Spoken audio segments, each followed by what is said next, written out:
Hey, salute to the real worldwide, man. You already know what it is. It's your boy Tilla Jones, the kingpin of New England. I'm through mingling. Man, shout out to the real worldwide, man, the whole staff. Axe Funk Flex, I'm incredible, I'm telling you. Rap optician, let's make a spectacle. Y'all want to see this crack, your peers pressured you. RealWorldwide Media, another newcomer to the show, Bronx native Mickey Factz, recently dropped his project titled I Say Yo. Be performing live tomorrow in San Francisco area at Brick and Mortar on Mission Street, and obviously has an upcoming matchup on his Euro debut against another New York veteran, DNA. Up to platform, Mickey. Yo, what's good? Welcome. Salute. Thanks for coming through, bro. Thank y'all for having me. Appreciate y'all for the introduction. I like the fact that y'all promoted the tape and got a show tomorrow. We sold a lot of tickets, so if you're in the San Francisco area, please come through. You know what I mean? It would be greatly appreciated. Yeah, we got some people from the Western here, so for sure. Okay, that's lovely. Hope to see you guys out. Yeah, but Cal, you want to start? Yeah. Straight to the bullshit.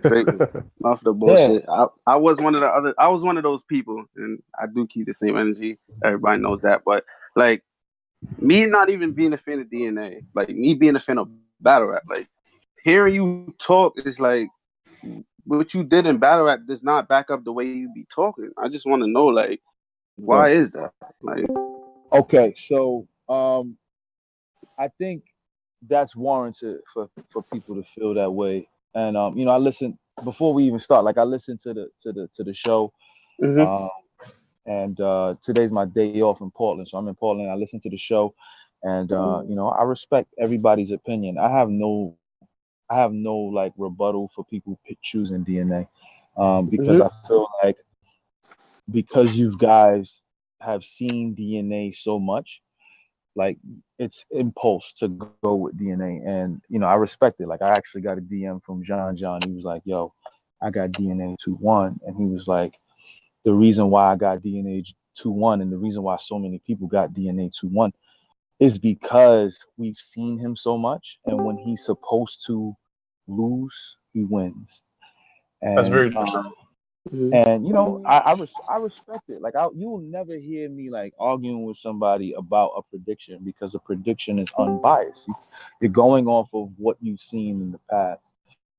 And being that Daylyt kind of through the battle for whatever reason, even though I beat him, the fans now, over the past 2 weeks or 3 weeks since I did the champion video, the fans have just been like, the fans and supporters, they've just been like, yo, like, yeah, you beat him, but it was an easy win and he didn't really fight back. So like now it's like, now y'all taking that W from me, but y'all letting me keep that danger zone L. Like people, like I have no problem. Like I have no problem with taking the danger zone L. You know what I'm saying? Like if y'all want to say I lost the danger zone in a 1-rounder after not battling for 7 years and taking an opponent that's a brand new guy in a brand new city, not at home, I'm cool with that. You know what I'm saying? Like I'm perfectly fine with that. I'll take that. But then to take away the W that I had, it's like that's crazy, especially on a platform that's the second highest platform at the time. It was the second biggest platform in the culture, and I had the performance of the year with Oxymoron on that platform. They gave me performance of the year out of the 5 events that they threw that year. So to me, yes, Daylyt did throw the battle. Like I can't take away from what Daylyt did. Like, and I feel bad that he did it. I was tight. Like, if you watch any interview after I did from that, I was legitimately angry because I knew this was going to happen. I knew that this was going to happen. I predicted it. Like I said, people are not gonna respect it, and they're not gonna say it was a fight. Like y'all want to see a fight. Y'all don't want to see a dog walk. And I'm gonna say this right now: if I dog walk DNA, it's gonna be the same exact thing. He didn't beat a pen. That's what's gonna be next. Like, and then wait. And then let's just say I play devil's advocate. Let's just say I take a pen nigga, and beat a pen nigga. Well, you can't beat Suge. It's never gonna stop with the battle fan. So That's for a me, fact.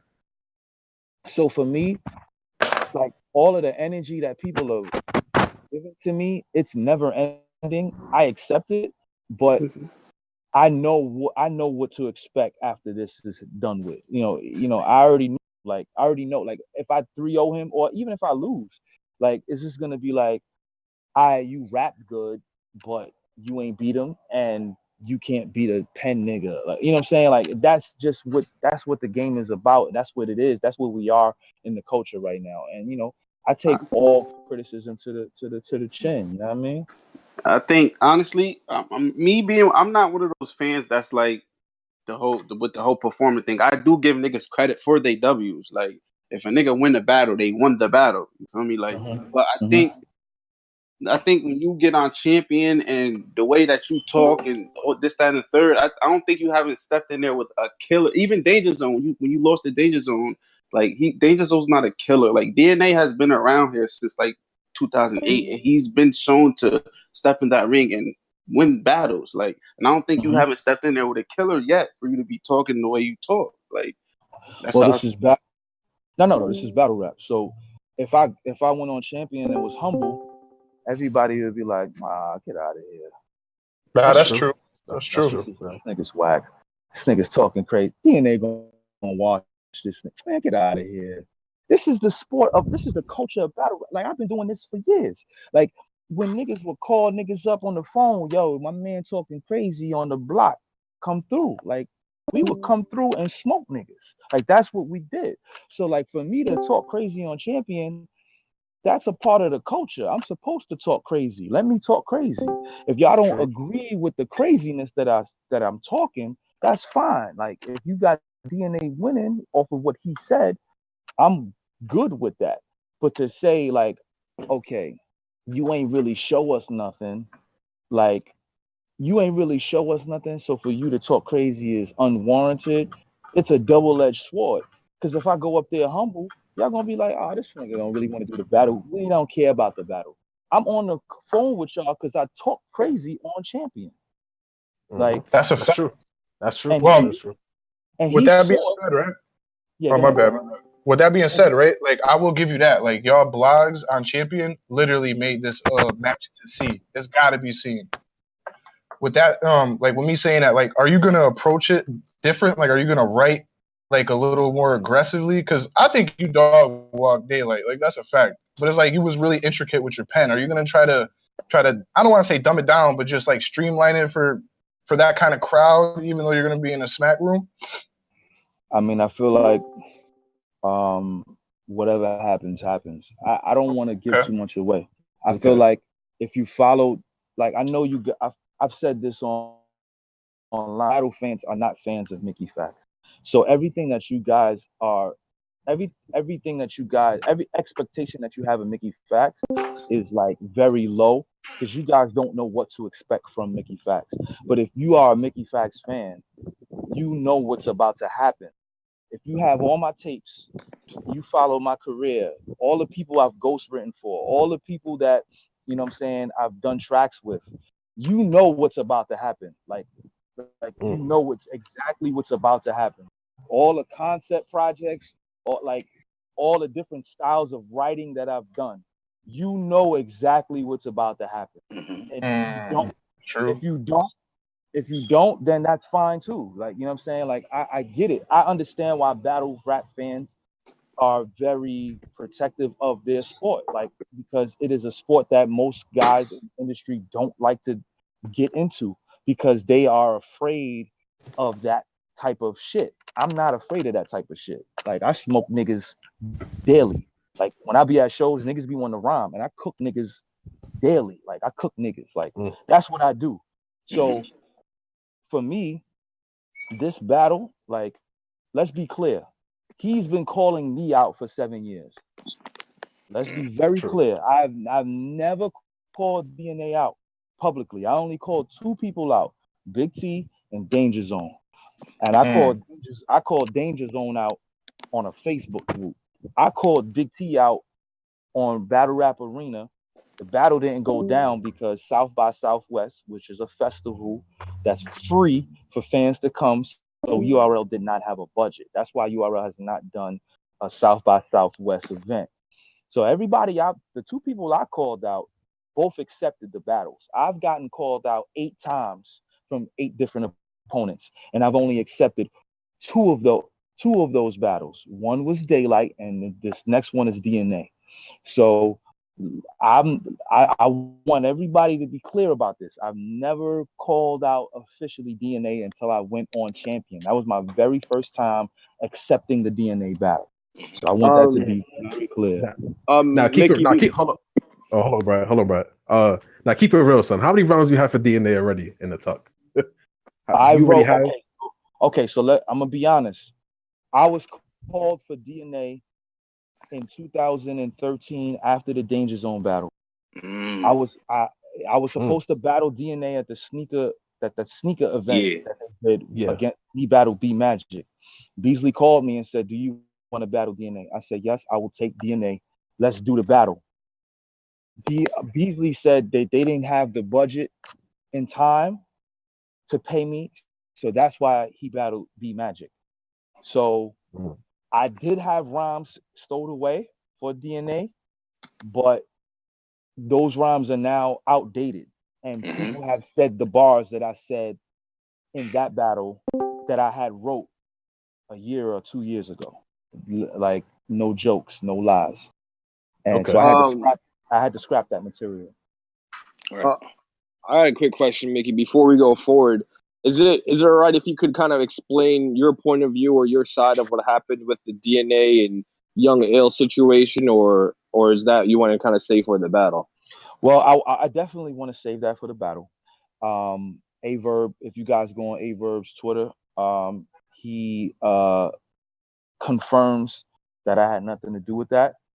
But there is still some backstory to it that needs to be spoken about. You know what I'm saying? And I feel like that needs to be spoken about in the battle. I feel like me speaking about it now would just ruin it for people who listen.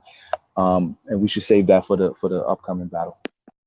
Okay, so do you feel like that you're not in lane to where like industry rappers want to come back to battle rap and eat off of it, or how do you feel about getting a lot of that criticism? Because that's how a lot of people feel, and I felt like that, including myself, at some point in time. And listen, I'm not mad at that because again, you guys, I feel like battle rap fans follow battle rappers and the culture that it's in. You know what I'm saying? If you follow my career, you know that I don't do things that's of the norm. You know what I'm saying? So when I took Danger Zone, that was out of the norm. First of all, because it was Danger Zone. That's the first thing. Second thing, it was on guerrilla warfare. Thirdly, it was in Chicago. It wasn't in New York. Fourthly, it was after 7 years. Fifth, it was a 1-rounder. And sixth, you know what I'm saying? Like, it was a new guy. Like, that doesn't happen for industry guys. Industry guys like to take the most popular people, or they like to take other industry guys. You know what I'm saying? I went against the grain completely. And when I took that battle, I still had a record deal. You know what I'm saying? I didn't need to take the battle. I took the battle because I wanted to take the battle. After I took that battle, directly after I took that battle, I went on tour with Lupe Fiasco. We did 45 dates on tour. I made mad bread. That's a fact. And then I had $4.14 in my bank account at the end of 2013. Right? That was December. I could have easily called Beasley and said, "Bro, can I get a battle?" I could have called Organic. I could have called Gracie. I could have called ARP and said, "Can I please get a battle? I'm broke." I did not do a battle. I didn't battle again until Daylyt asked me and begged me for months to battle. Like, and I was like, "Fine, I'll do the battle." Like, I did not want to battle Daylyt. Like, I just want that to be clear. I did not want to do it. He begged me for weeks and weeks and weeks, and I said, "All right, I'll do the battle." You know what I'm saying? Like, I never eat off of the culture in that way. I've done more for the culture than I've made money on the culture. Like, and I feel like for whatever reason, the fans, you guys are protective of what it is that you love, and I have no problems with that. But to call me something of a vulture or somebody who wants to come in and get the bag, to me that's disrespectful when you see that I've been around since Mook and Mills and even before that. You know what I'm saying? Like That's true. the evidence is out there. You know what I'm saying? Like I don't ask for 30, 50, 40, $50,000. I live off of music. I don't have a job. I haven't worked since 2007. I live strictly off of music. So when I take a battle, it's because I really want to take the battle. You understand what I'm saying? Yeah. So self-motivated. Right. Yeah. He wants the battle. So I said, I liked what, if you watch what I said on Champion, I said I loved what he did against Big Cannon. I saw that he was great against Big Cannon, and that's what I want to stand in front of. I don't understand how people can take that and say, oh, he's trying to rape the culture. Like I took it at I saw a battle that he had and I was afraid of it and said that's what I want to stand in front of. Before that, he didn't scare me. That's why I never took the battle or like I thought that's what the culture was about. Taking battles that you feel like you can lose because the person is at their best to you. Yeah. You know what I'm saying? True. Like, but for whatever reason, the fans just y'all be coming at my neck, and I'm like, yo, I'm following the protocol of battle rap. If you really think about it, I follow all protocol. No, you're 100% right with Yeah, that. but you gotta understand like where a lot of people coming from. Like Mickey Factz is somebody who doesn't really battle like that, and then he gets on a platform and he says this, that, and the third, and the way he talks, it doesn't back him up as far as battle rap wise. Like we all know, a lot of people know that you make good music and that you are lyrical, but when it comes to battle rap, it's like where are you at in battle rap for you to be talking the way you do talk? You feel me? Like, I mean, but like, where was Joe Buttons at when he was talking? Like, and nobody was tight. Everybody was with it. Where was Cassidy at when he was talking? Like, he did one battle, and that was in 2001, and nobody had nothing to say. Like, no, and that's a good point though, because we definitely recognize that you're not in it for your bag because it's not a one and done thing for you. This is gonna be your third battle that us as fans, like, we know you have other battles, but this is gonna be like your third battle on a league that we follow. Right. And we definitely, I personally don't see it as you, like, you know, being a culture vulture or anything like that, but it's just like, you know, everybody, they don't have a lot of game tape to base it off of, and that's probably the biggest thing. And you know, that's fine. We didn't have game tape for Cassidy. We didn't have no game tape for Joe Button. We had no game tape for Cannabis. We had no game tape for Absol. We have no game tape for King Los. Like, yeah, true. And everybody's on the person who's been in the culture, who's come to events before there was pay-per-view. I was tweeting the fans what was happening at battles that you had to wait 3 months for. Like, that was me. I was doing that. Like, I was out here for the fans. So for the fans to say this nigga can't talk the how he talk, then how y'all want me to talk? How you want me to go on Champion and talk? You want me to go on Champion? Well, you know, DNA is a great rapper, and I don't know if I'm gonna win. I'm gonna get 3-0'd. This guy's good. Yeah. And you know, like that's how y'all want me to talk. Like, nah. Like, but Mickey. Okay, go ahead, because I'm about to drop a bomb. No, go ahead, Mickey. Go ahead. Let's be clear. I listened to y'all show, and when I heard y'all show, I was like, these niggas don't understand. DNA had battles lined up. He canceled some of his battles for this battle because he knows what's about to happen. Like, I don't think people understand. Like he knows how good I am. Like, he knows. And the fans, y'all only watch battle rap. Y'all only watch that. I've been putting battle rap bars in my lyrics since 2004. That's the reason my fan base is so big, because I'm lyrical. Like, I've been doing punchlines since 2004. Like, that's what I do. You know what I'm saying? Like, so this style that y'all like, that shit is light. That shit is like literally light work. Like, I can do that sleepwalking because I've been doing it for years. You know what I'm saying? So like, me dog walking Daylyt, like I've dog walked Daylyt for 4 years before that. Like, consistently. When I introduced him to Lupe, and there's footage on stage, like different rhymes, where I would cook him on stage. All of those rhymes, all of those bars that y'all think is crazy, the rock, paper, scissors, and the bust, all of that shit, he said them shits to me first in battle form. And I would cook those bars. So like to me, and I don't like to put that out there because it just sounds crazy. It's like, well, we don't have the footage to see it. But if you watch Daylyt's blogs, any blog that Daylyt speaks on me, just go on YouTube. Mickey Factz Daylyt. He has blogs where he says, if it wasn't for Mickey Factz, I wouldn't be who I am today. I've definitely seen those. Because I cooked him, and he's a top pen in battle. I would cook him daily, like text messaging, Facebook, in person, on stage, on a corner. He would be like, yo, let's rap on randomly, and he would get destroyed. Like, he would literally get destroyed. Yeah, Mickey, you know how you get past all this though? If you just body DNA on volume 3. Yo, it's not happening. That's not happening. I think that's the way you get past all that, because that's the way you get the stigma off, because Smack is URL #1, and all the other platforms is cool, but we know we care the most about URL. So you kill somebody like DNA in a small room, I think a lot of that stigma goes away. Right. Now, it changes the culture. It does. Right. This is my response to that.